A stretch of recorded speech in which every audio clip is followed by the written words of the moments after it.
Hello, fellow Maffetoners. Hope you're doing good today. I wanted to talk about my Maffetone method marathon training plan. It's a lot of M's.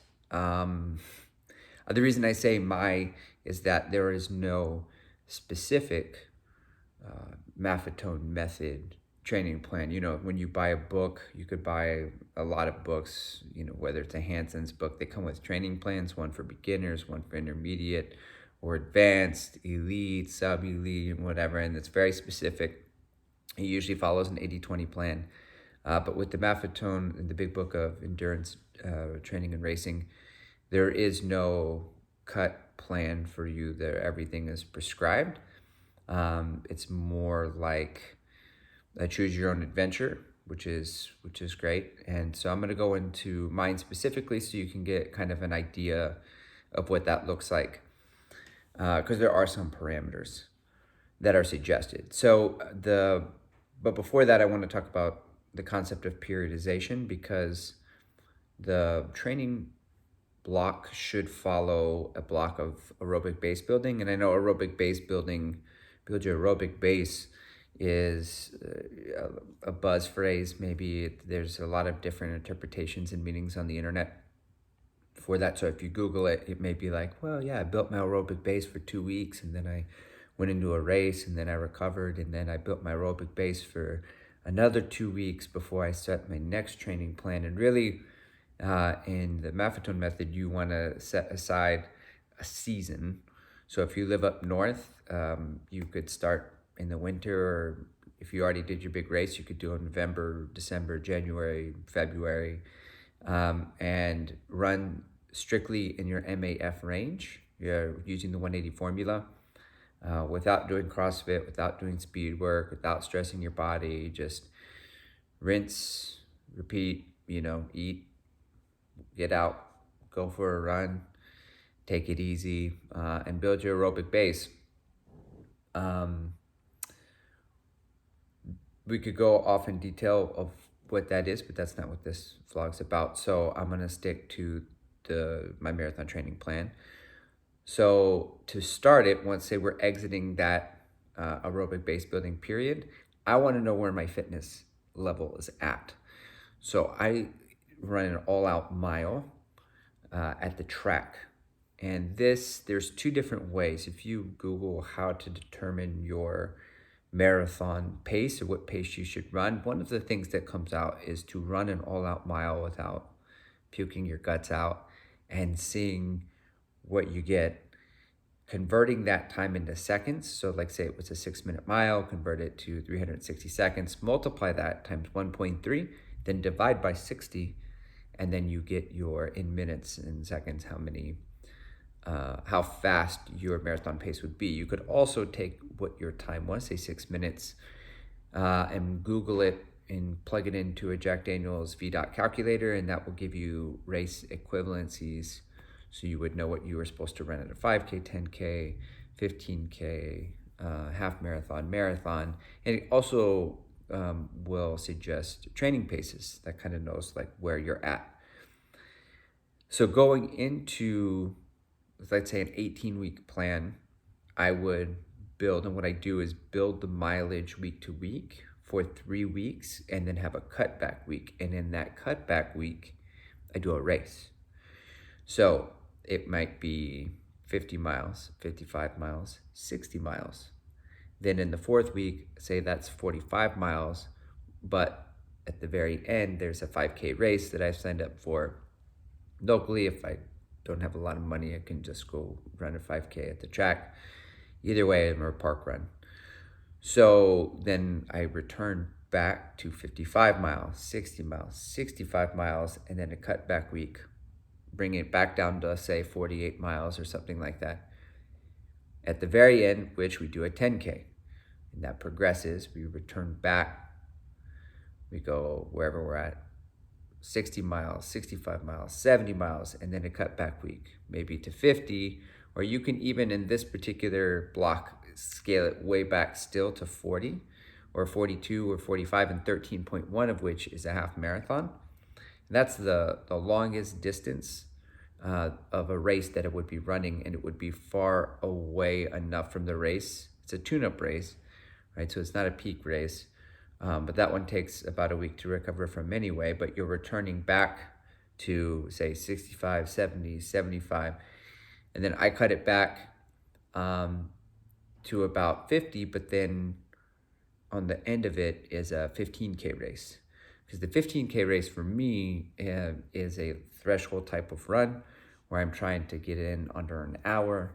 It will mirror a lot of the pace and what I want to do inside of an actual marathon. So that's my setup. There are 5 races, and then I hit the taper, and there's a 2-week taper, and then the race, right? So Phil Maffetone says that you can do 6 to 8 weeks of speed work.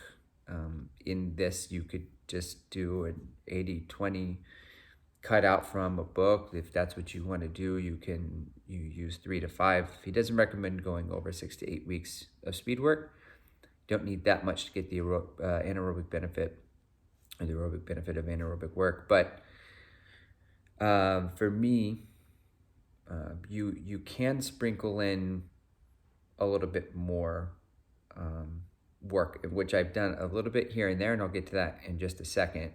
I did want to say that the way that I break up the week, it's just really important to avoid injury, right? Because a lot of us are coming from injury. It's how a lot of people find the Maffetone method. They're like, hey, I need to run easier. I'm going to try this method. I want to run injury-free and pain-free. Is that I cut up my week because 60 miles is a lot of miles. I've been running for a year and a half, right? But in order to protect my legs and protect myself, I don't always run at the top end of my MAF. Now it's like at about 8 minutes and 15 seconds. I can't run 60 miles that high. So some runs were going to be in the 9.5 range, where I'm not really pushing it. And the way that I break up the mileage during the week is very similar to 80-20. So today I had Monday off this week, and then today it's Tuesday, I ran 14 miles. Usually in this day in 80-20 plans is some sort of interval or threshold or some speed work. Then Wednesday, tomorrow, I'll run 8 miles. I'm supposed to run 65 this week. Then Thursday, it's usually like a tempo day. Again, it's a little bit faster. Instead of doing that, I will run 14 miles again, right? And then I may run, if I'm running 6 days this week, 5 miles, really slow, have my really big long run of 20 miles, right? And then Sunday, 4 miles, really slow.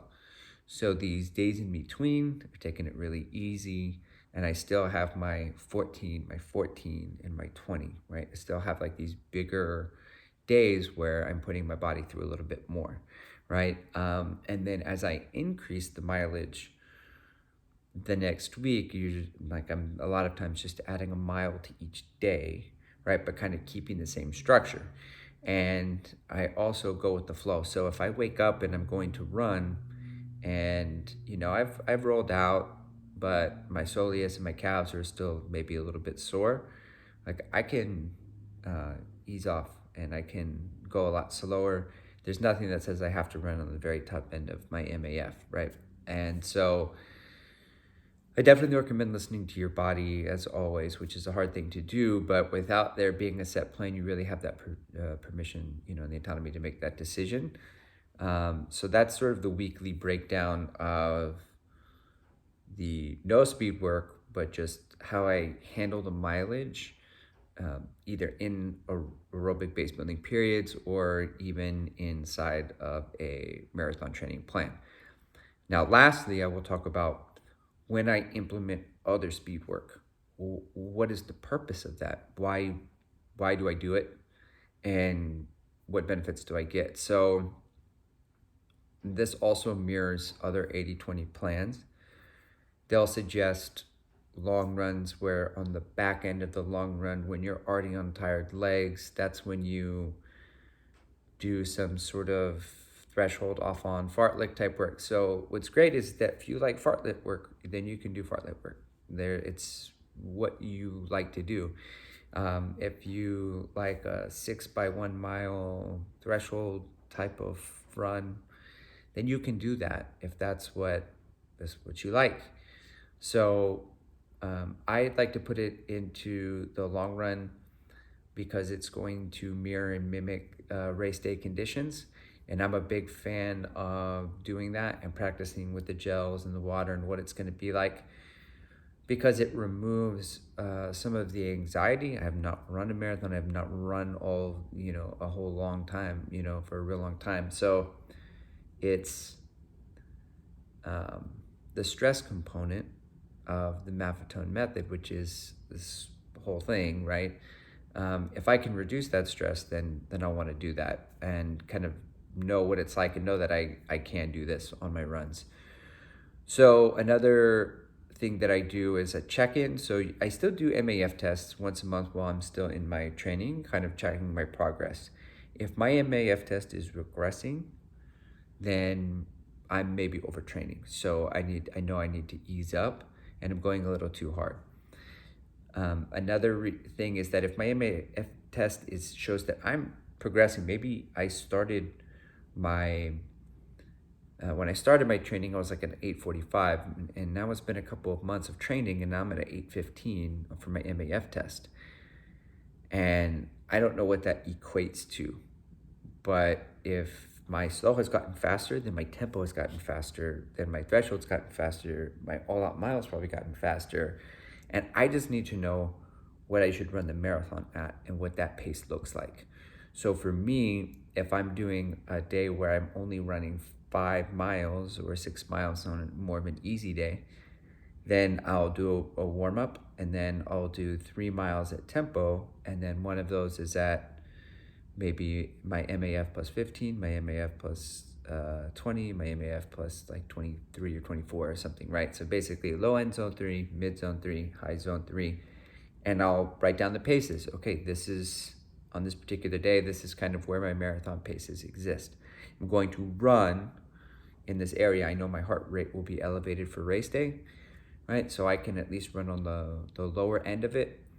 So I'm doing speed work to determine what pace I should be running at and kind of getting a good feel of it, right? You could do that similar kind of tempo work to run at that, to get used to taking gels at that speed or at that pace. You can, work in thresholds at the end of long runs. That's what I do. But that's the extent of it. I'm trying to stay away from it because I have a belief that speed is addicting and that speed work is hard to put down. And once you start picking it up, you're just going to want to, because it like feels good and you can look at it and say, oh yeah, it's great. But really, what I'm more interested in is the actual race and being ready for the race. So again, I would love to hear, this is just my method, or my training plan.